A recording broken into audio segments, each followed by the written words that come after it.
Oh no! Say it isn't so! Prince Harry, the world's least happy millionaire, has told Good Morning America on the US TV channel ABC that he has considered getting US citizenship. Now, many people have reacted in horror at this news, considering that to be the final insult to his country of birth. But I'd say it's quite the opposite. It's refreshingly honest from the King's son, and I think he should go for it. With the tell-all book Spare, the gossipy podcasts, and that interview with Oprah Winfrey, in which he threw his family and his country under the bus, Prince Harry has already turned his back on the United Kingdom.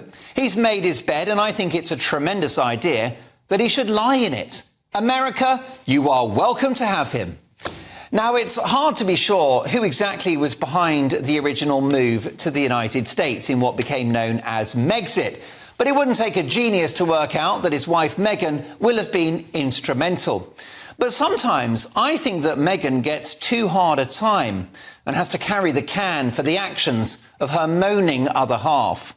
After all, Prince Harry is a big enough and old enough and ugly enough guy to know the impact that his world privacy tour was going to have on his family, and in particular on his grandmother, the late great Queen Elizabeth, who, whilst alive and battling health issues, had to worry about what his forthcoming book Spare might say about the family and the institution to which she had devoted her life.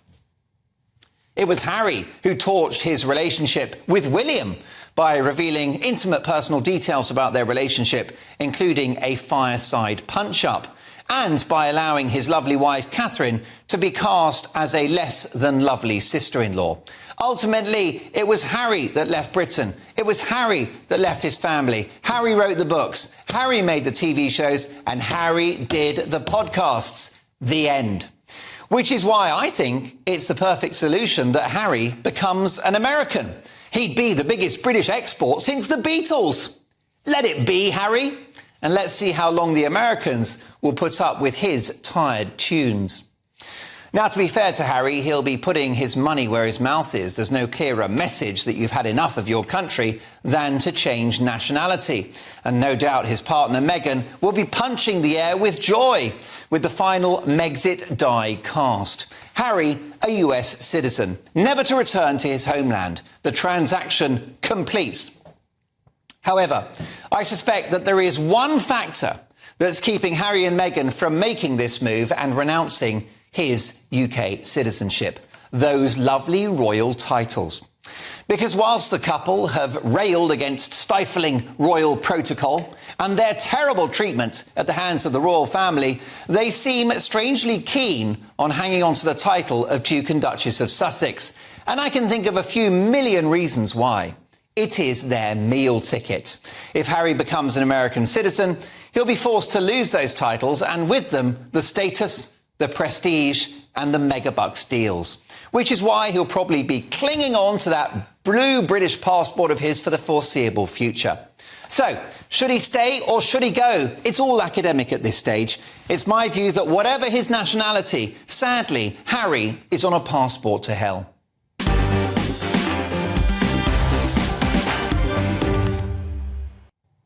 Do you think that Prince Harry should become an American citizen? Let me know, Mark at gbnews.com. I'll get to your emails shortly. But first, my top pundits, author and broadcaster Dr. Lisa Mackenzie, BBC radio legend Mike Reid, and the former executive editor of the News of the World, Neil Wallace. What do you think, Lisa Mackenzie? Should he stay or should he go?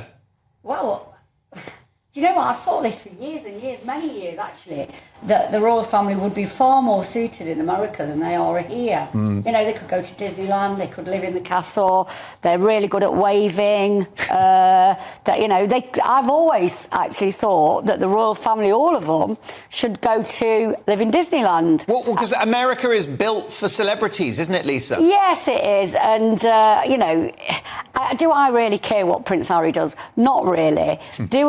I'm not you know my thoughts on the royals. Well, you'd rather they didn't exist, wouldn't you? Well, no, because, you know, there is a choice here. You can do the Bolshevik basement, or you could do the Disneyland castle.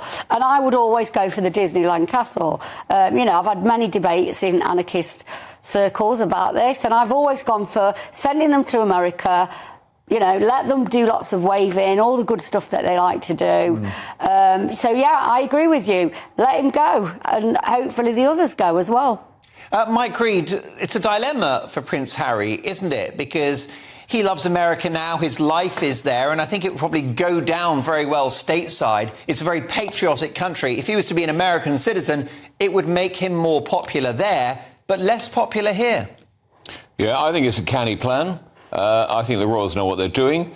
I think the plan is that he takes citizenship, they get into the White House, the pair of them, and then undo all the wrong that Lord North and George III did back in the day.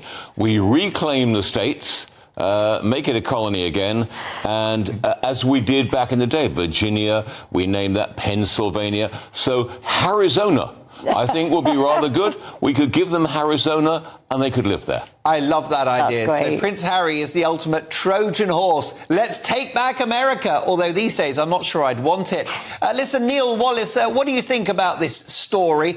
The Queen, of course, Queen Elizabeth II, Harry's late great-grandmother, would be horrified at the idea that her grandson should become an American.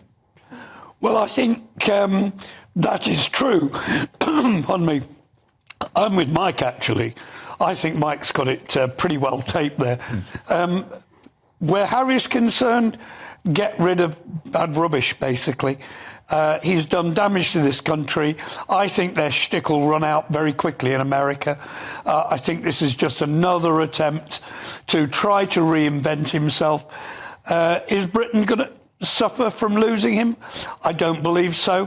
I think he's done damage to his father, to his brother, to his sister-in-law, to his aunties. He's just a whinging, whining, wailing pain in the nether regions. And I'd take it off him, actually. I'd take the royal title off him and not give him the opportunity.